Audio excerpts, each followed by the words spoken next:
د خوست امنیه قوماندانۍ اړوند د نشه یي توکو پر وړاندې د مبارزې منصوبینو له لوري د علي شیر او تریزۍ ولسوالۍ اړوند د چرګوټي سیمې په مربوطاتو کې په 15 جریبه ځمکه دغه کرل شوي کوکنار واړول شول. د نشه یي توکو سره د مبارزې مسؤلینو وویل چې دغه عملیات یې د امیر المؤمنین د حکم پر اساس ترسره کړل. د باټۍ سیمه ته راغلی یو د امیر المؤمنین د شیخ صاحب په امر باندې چې دلته کوکنار کرلی شوي وي 15 جریبه ځمکه په کوکنار باندې کرلی شوې وه ټوله له منځه وړله.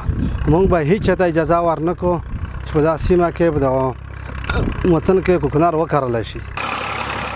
ترڅنګ یې د خوست امنیه قوماندانۍ ویان په خپلو خبرو کې ولس ته ډاډ ورکړ چې پولیس یې په هره برخه کې ګړندي شوي او چاته اجازه نه ورکوي څو دې ته ورته کړنې ترسره کړي. ښار او په ولسوالیو کې زموږ امنیتي سرتېري د نشه یي موادو پر وړاندې جدي مبارزه کوي. انشاءالله چې هېچاته به دا اجازه ورنه کړي چې ځوان نسل په دې بدې پدیدې روږدي.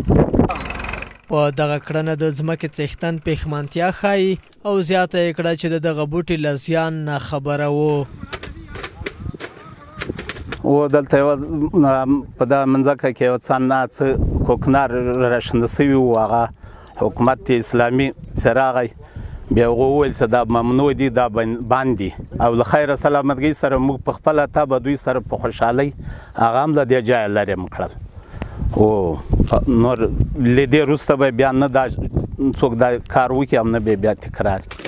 یاد دې وي چې د اسلامي امارت په بیا واکمنېدو سره په خوست کې دا لومړی وار دی چې په دغه ولایت کې د نشه یي توکو په وړاندې د مبارزې پولیسو لخوا په 15 جریبه کرل شوي دغه کوکنار واړول شول.